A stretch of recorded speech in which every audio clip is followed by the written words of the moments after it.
How China Turned Me Taiwanese. This might sound stupid. I was born and raised in Taiwan. Of course I'm Taiwanese. So why would China need to turn me into one? Turns out, identity is vague until someone tries to erase yours. Then you're forced to define it. Thanks to China, mine's now crystal clear. But lately, I've been asked, am I Taiwanese enough? That doubt can split any nation. Identity can unite us or divide us. Let's talk about that. Hi, I'm Seriously, Taiwanese American, living in Europe. These are my guinea pigs. They supervise. So here are the 3 phases of my identity journey. Maybe you've been through something like it too.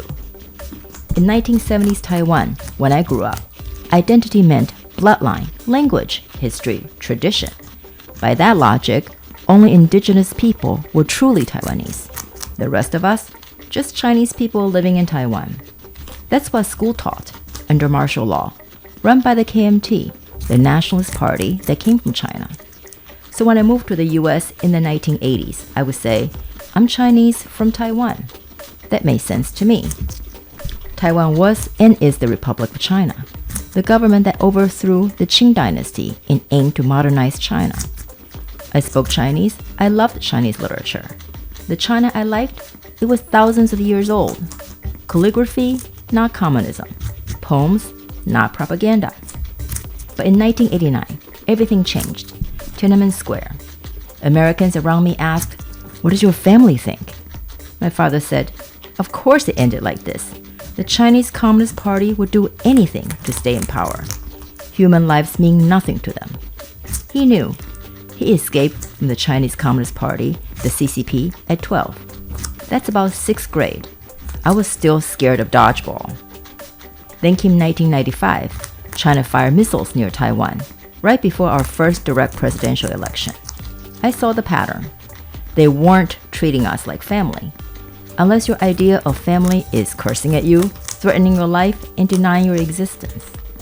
Or maybe that's just how CCP show love, like they did to the students in 1989. That's when I realized identity is not about blood, language, or even geography. It's about what you believe. I believe in freedom, democracy, the value of human life, everything Taiwan stands for. I want nothing to do with China, ruled by CCP's ruthless mentality. But identity can also divide us, especially when politics or foreign influence gets involved. Should we call ourselves the Republic of China or just Taiwan? Are you too pro-US or too friendly with China? How long have you or your family been in Taiwan? It gets exhausting. I got a comment from another Taiwanese person. They said, I hate people like you, living in the West, speaking about Taiwan but far from the threat. No allies will help Taiwan. Don't provoke a war. Learn from Ukraine. So now, I'm not Taiwanese enough because China's missiles aren't pointed directly at my head? And what about Ukraine? Not defeated in 2 weeks like Russia thought, is it? Spoiler, they're still standing. Most people, myself included, don't want war. And Taiwan must rely on itself, not just militarily, but through policy, economy, cybersecurity, diplomacy, and telling Taiwan's story to the world. But let's start by recognizing the actual problem. It's China, not me, not Taiwanese government, not the US, not Ukraine.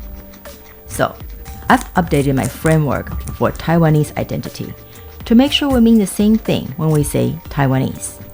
3 simple questions. Do you see Taiwan as home, not China? Do you believe Taiwan has the right to protect its freedom and democracy? Do you recognize China as a threat to that freedom? If yes, we can talk, even if we disagree on how to respond, even if we have different risk tolerance levels, because we agree on what's worth protecting.